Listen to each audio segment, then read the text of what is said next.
हाँ जी, अच्छा जी, हमने कल जो काम किया था वो हमने बिल्कुल इंट्रोडक्शन माइक्रोसॉफ्ट एक्सेल का देखा था।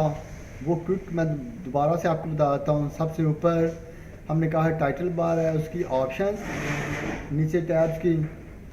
अच्छा, सेकंड में हमने क्या कहा था, ये इसकी डिफरेंट किस्म की ऑप्शंस हैं। और हमने ये भी बात की थी कि ये कुछ ऑप्शन इसकी ऑलरेडी हमने माइक्रोसॉफ्ट वर्ड के अंदर हमने इनको डिस्कस किया था, प्रैक्टिस भी इसकी की थी। नीचे दो चीज़ें हमने कहा था, ये कि नेम बॉक्स है और फंक्शन नेम के बारे में हमने पढ़ा। फिर लेबल कॉलम के और रोज नंबर्स के हवाले से देखा। फिर शीट्स के हवाले से हमने ये डिस्कशन की थी। मतलब इसका जो सामने फेस नज़र आ रहा है वो हमने डिस्कस किया था। जो आज का बेसिकली लेक्चर है वो है working with rows and column. क्या लेक्चर है? Working with rows and column.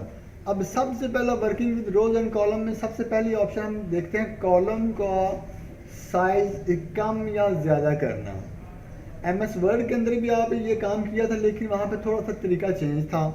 वहाँ हमने कॉलम का साइज इंक्रीज करना था। हम किसी भी कॉलम की सेंटर में आते थे, लाइन को क्लिक करते थे, लेफ्ट या राइट करने से उसका साइज कम या ज़्यादा हो जाता था। लेकिन यहाँ पे हम क्या करेंगे, टॉप पे जाके लेबल जो है उसको हम देखेंगे। जैसे ही देखो मैंने लेबल के दरमियान वाली लाइन पे क्लिक किया, माउस का कलर चेंज हो गया। ऐसा ही है। मैं नीचे आ रहा हूँ तो प्लस का साइन है, लेकिन वो वाइट कलर में है। मैं टॉप पे आया, जैसे ही मैं किया तो दो तीर के लेफ्ट और राइट तीर निकल रहा है उसके साथ। मैंने इसे क्लिक किया, देखिए एक कॉलम का साइज उसने इंक्रीज कर दिया। अगर इसे ही पकड़ के मैंने लेफ्ट साइड पे किया तो उसी डी कॉलम का इसने साइज डिक्रीज कर दिया। ठीक हो गया जी। दूसरा देखो, मैं इसी तरह रो में आता हूँ। जैसे ही रो मैंने आया 4 और 5 के दरमियान में आया तो तीर का निशान टॉप और बॉटम की तरफ बनाया, अब लेफ्ट और राइट पे नहीं बना। मैंने उसी तरह क्लिक किया, नीचे की तरफ करूँगा तो रो की हाइट बढ़ गई है, ऊपर की तरफ किया तो रो की हाइट कम हो गई है। अब यहाँ पे मैंने एक लफ्ज़ इस्तेमाल किया था कॉलम की विड्थ। कॉलम के लिए मैं विड्थ का लफ्ज़ इस्तेमाल करता हूँ कि उसकी विड्थ कम या ज़्यादा हुई है। और रो के लिए मैंने हाइट का लफ्ज़ इस्तेमाल किया कि उसकी हाइट कम या ज़्यादा हुई है। समझ आ गई है? अच्छा, कौन सा मैंने लफ्ज़ इस्तेमाल किया कॉलम के लिए? विड्थ के लिए। और रोज के लिए क्या कर रहा हूँ? उसकी हाइट रीसाइज। ठीक हो गया जी यहाँ तक। और पहली चीज़ मैंने आपको क्या बताई, सिंगल कॉलम को या सिंगल रो को उसकी विड्थ या हाइट को रीसाइज करना। अगर मैंने ज़्यादा कॉलम को हाइट और विड्थ उसकी कम करनी है, मिसाल के तौर पे मैंने सी से ऑनवर्ड मैंने जे तक जाना है, सी को मैंने क्लिक किया, जैसे तीर का निशान चेंज होगा। अब देखो मैं नीचे हूँ, यहाँ करने से कोई फ़र्क नहीं पड़ेगा। यहाँ से आपने सिलेक्शन करनी है, यहाँ से जहाँ लेबल है उसका। समझ आ गई? ये सार अब मैंने करके देखता हूँ। यहाँ पे मैंने सेलेक्ट किया और इस कॉलम का मैंने साइज इंक्रीज़ किया तो सिर्फ एक कॉलम ई का ही साइज इंक्रीज़ कर रहा है। मैंने अगेन साइज इंक्रीज़ किया, वो ई के कर रहा है। तो मैंने अभी कहा, ये तो हमने प्रैक्टिस कर ली थी, तो मैंने अभी कहा कि इकट्ठे ज़्यादा कॉलम्स का करना है। तो फिर मतलब यहाँ से सिलेक्शन का कोई फ़र्क नहीं पड़ेगा, ऊपर आके ये सिलेक्शन कर रहा हूँ। क्लियर? सारे इकट्ठे सिलेक्शन हो गए। अब इनमें से किसी भी एक कॉलम का आप साइज़ कम या ज़्यादा करो, बाकी सब का वैसा ही साइज़ हो जाएगा। जैसा मैंने जी का साइज़ कम किया तो अब अकेले जी का साइज़ कम होगा या सब का होगा? तो डेफिनेटली मैंने सारे इकट्ठे सेलेक्ट किया तो सब का ही साइज़ रिड्यूस हो गया। मैंने किसी एक का कॉलम का साइज़ ज़्यादा किया तो सब का कॉलम का साइज़ ज़्यादा हो गया। क्लियर? समझ आ गई सबको जी? अब तीसरा एक यहाँ पे सवाल पैदा होता है। पहला मैंने क्या किया था, सिंगल कॉलम का। दूसरा मैंने किया मल्टीपल कॉलम का, लेकिन वो मल्टीपल कॉलम एक ही रेंज के अंदर थे। अब तीसरा ये है कि आप मल्टीपल करना चाहते हो लेकिन वो डिफरेंट जगह पे कॉलम है, इकट्ठे कॉलम नहीं है। मिसाल के तौर पे मैं कहता हूँ कि ये दो कॉलम और ये दो कॉलम जो हैं और ये एक कॉलम और फिर ये वाला एक कॉलम, ये डिफरेंट जगहों पे जो कॉलम पड़े हुए हैं इनका साइज़ मैंने री साइज़ करना है, लेकिन सबका एक जैसा हो जाए। तो वो क्या करूँगा, जैसे इन दोनों को मैंने सेलेक्ट किया और माउस को छोड़ देना आपने, सिलेक्ट करने के बाद कंट्रोल का बटन प्रेस किया और इन दो कॉलम को आके इसको क्लिक करके साथ ड्रैग आपने नेक्स्ट पे कर दिया, फिर माउस छोड़ दिया। कंट्रोल मैंने नहीं छोड़ा हुआ, मैंने अगेन आया और यहाँ पे आने के बाद ये कॉलम पे क्लिक किया और ये कॉलम पे क्लिक किया। अब देखो जब मैंने कंट्रोल का बटन प्रेस किया है तो वो मुझे डिफरेंट जगहों पे मैनुअली सिलेक्शन की इजाज़त दे रहा है और मैंने यहाँ पे आके किसी भी एक कॉलम का साइज़ किया कम। तो देखो वो जहाँ जहाँ भी कॉलम पड़े हुए थे उनका साइज़ उसने कम कर दिया, रिड्यूस कर दिया। समझ आ गया जी? अब देखो मैं इसको बॉर्डर भी लगा के चेक करता हूँ तो आपको पता चलेगा उन्हीं का साइज़, जहाँ जो सिलेक्शन थी उनका साइज़ उसने कम कर दिया। क्लियर? अगर मैं कंट्रोल का बटन प्रेस नहीं करता हूँ तो मैंने ये देखे इन दोनों को सिलेक्ट किया और कंट्रोल का बटन प्रेस नहीं किया, जैसे ही मैं यहाँ पे आऊँ उसने पहली सिलेक्शन ख़त्म कर दी है, अगले की सिलेक्शन कर ली है। और अगर मैं यहाँ पे सिलेक्ट करता हूँ साथ शिफ्ट का बटन प्रेस कर देता हूँ तो यहाँ पे क्लिक किया, उसने जितने भी पीछे से सबका ऑटोमेटिकली सिलेक्शन कर लिया। मैंने एक सिलेक्ट किया, शिफ्ट का बटन प्रेस किया और पी पे सिलेक्ट किया, उसने सी से लेके पी कॉलम तक जितने भी थे सबको सिलेक्ट कर लिया।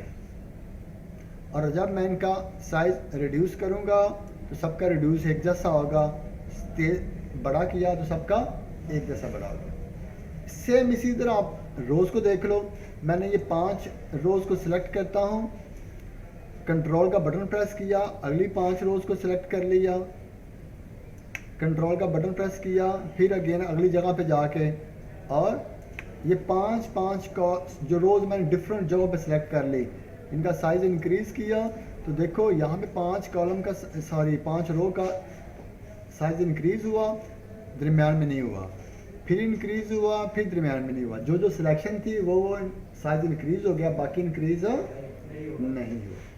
ये हमारा था माउस के साथ working with rows and column. Mouse के साथ आप इनका साइज़ कम या ज़्यादा कर रहे थे। ठीक हो गया जी? अब इसका दूसरा तरीकाकार क्या है कि इसी होम टैब के अंदर लास्ट में देखें आपको एक नज़र आएगा, सेल का ग्रुप नज़र आएगा। कहाँ पे? होम टैब के अंदर सेल का एक ग्रुप नज़र आएगा। वहाँ पे देखो सेम जैसे MS वर्ड के अंदर ऑप्शंस थी, इंसर्ट करने के हवाले से, डिलीट करने के हवाले से, फॉर्मेट सेल के हवाले से वो ऑप्शन आ जाएंगे। अब देखो यहाँ पे आप, अभी मैंने आपको बता रहा था कि माउस के ज़रिए आपने ये साइज़ इंक्रीज़ या डिक्रीज़ किए हैं, तो देखो यहाँ भी माउस के साथ सेल का साइज़ नज़र आ रहा है आपको? मैंने यहाँ पे आया, ये तमाम सेल को सिलेक्ट किया, इतने सेल्स को, यहाँ पे आके मैं कहता हूँ कि रो की जो कॉलम यहाँ पे ये कॉलम विड्थ है ये चेंज कर दो। मुझसे पूछ रहा कितनी चेंज करनी है, मैं कहता हूँ जी 0.5 कर दो। एंटर का बटन प्रेस किया, उसने 0.5 कर दिया। ठीक हो गया जी? ये बहुत कम हो गई। मैं इसी तरह आता हूँ, कॉलम विड्थ पे अगेन आया, मैंने कहा कि इस तरह करो, 8 पॉइंट कर दो। 8 पॉइंट किया तो उसने उनका साइज इंक्रीज कर दिया। क्लियर? इसी तरह अगर मैं रोज़ को सिलेक्ट करता हूँ, इतनी रोज़ को सिलेक्ट किया तो जैसे यहाँ से मैं आगे पीछे कर सकता था तो यहाँ भी आके मैं उसकी रो की हाइट को चेंज कर सकता हूँ। कहता हूँ इसको हाफ कर दो, 15 पे कर दो। ठीक है? पहले 29 आ रहा था, मैंने 15 कर दिया, 15 कर दिया। ओके का बटन प्रेस किया, उसने सिलेक्टेड जो रोज उनका साइज कम कर दिया। क्लियर? पहली चीज़ क्या हो गई? कॉलम और रोज को रीसाइज करना। और रीसाइज के मैंने 3 बताए हैं। सिंगल रो कॉलम को रीसाइज करना, मल्टीपल एक ही रेंज के अंदर और डिफरेंट जगहों पे कॉलम या रोज को करना। 3 तरीकों वो बताया मैंने, 3 जो है। फिर इसी तरह हमने सेल ग्रुप के अंदर फॉर्मेट में आके हमने देखा कि ये रोज और कॉलम को आप चेंज कर सकते हो। ठीक हो गई? इसके अंदर 1-2 और ऑप्शंस हैं, बिल्कुल आसान सी है। उसकी ऑटो ये आपने करके देखनी है खुद से, ये आपके लिए सवाल छोड़ रहा हूँ। नहीं आएगा तो आप मेरे से बाद में पूछ सकते हो। ठीक हो गया जी? अच्छा, दूसरी जो आज की चीज़ है वो है इसी के अंदर working with rows and column के साथ कि अगर आप काम कर रहे हो तो आपने जैसे MS वर्ड के अंदर हमने देखा था कि हमने काम किया, यहाँ पे लिखा serial number, name, class, address, city CNIC, ये आपने ऑप्शन लिखे। अब आपको याद आता है कि नेम के बाद तो फादर नेम भी लिखना था।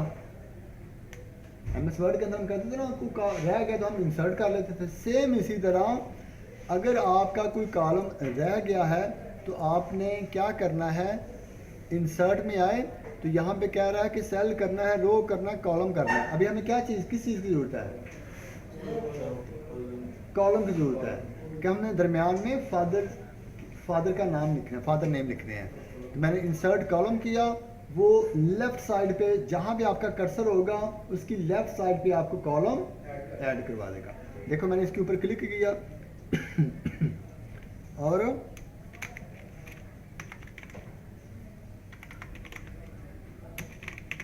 ये मैंने कॉलम का ऐड कर दिया। ठीक हो गया जी। अब मैंने CNIC पहले कोई कॉलम लेना, मैं कहता हूँ CNIC से पहले मैंने फ़ोन नंबर भी लिखना है। तो फिर मैं यहाँ पे इसको सिटी को सिलेक्ट करूँ या CNIC को सिलेक्ट करूँगा? डेफिनेटली जो लेफ़्ट साइड पे देगा तो मैं फिर राइट साइड कॉलम इंसर्ट कर ली। ठीक हो गया जी। अगेन मैं एक और कर लेता हूँ, ये कॉलम मैंने फिर कर लिया। अब मुझे पता चला कि मैंने यहाँ पे फ़ोन नंबर तो ऐड कर लिया, लेकिन ये कॉलम मेरे से गलती से आ गया होगा। सिंपल आपने क्या करना, उस कॉलम पे आए और बिल्कुल साथ इसके ऑप्शन कौन सी है, डिलीट की ऑप्शन। आप इसी तरह पे आए और डिलीट कॉलम पे क्लिक किया तो उसने उस कॉलम को डिलीट कर दिया। सेम मैजिक 1 2 3, ये मैंने डाटा ऐड किया और दरमियान में देखें एक डाटा जो मैंने था 6 के बाद नंबर जो 7 सीरियल नंबर है वो मेरे पास नहीं है, तो मैंने ऐड करनी है। सेम इसी तरह आपने क्लिक किया और क्लिक करने के बाद इंसर्ट पे आए, हमने क्या किया, इंसर्ट रो पे क्लिक कर दिया। रो हमेशा ऊपर ऐड होती है और कॉलम हमेशा लेफ्ट साइड पे देता है। अब रो ऊपर ऐड होती है तो इस वजह से मुझे 7 चाहिए था, तो 7 के नीचे क्या है, 8 है, तो मैंने 8 पे क्लिक कर लिया और बस 8 के ऊपर देगा तो डेफिनेटली 8 के ऊपर मुझे 7 ही चाहिए। तो मैंने यहाँ पे आके इंसर्ट शीट रो कर लिया तो उसने मुझे 7 की रो दे दिया, तो ये 7 कर दिया। अगर मैंने इनमें से कोई डाटा डिलीट करना है, सेम जैसे ये था नंबर 3 है, इसको सिलेक्ट किया और यहाँ से आके डिलीट रो, नंबर 3 बाद दरमियान में से ख़त्म हो गया। ठीक हो गई। और जो कॉलम इंसर्ट करना और डिलीट करना हमने ऊपर से देख लिया है जो उसकी ऑप्शन थी। अब माउस के साथ कॉलम को डिलीट करना और इंसर्ट करना कैसे करना, माउस के जरिए। जैसे यहाँ भी मुझे कॉलम चाहिए, सिंपल यहाँ पे आके इसके ऊपर राइट क्लिक करोगे और ऑप्शन आ गए इंसर्ट के, तो उसे इंसर्ट कर दिया। सेम ही एक्स्ट्रा लग गया है, इसे के ऊपर राइट क्लिक करोगे तो नीचे ऑप्शन कौन सी आ रही है, तो आप डिलीट कर दो।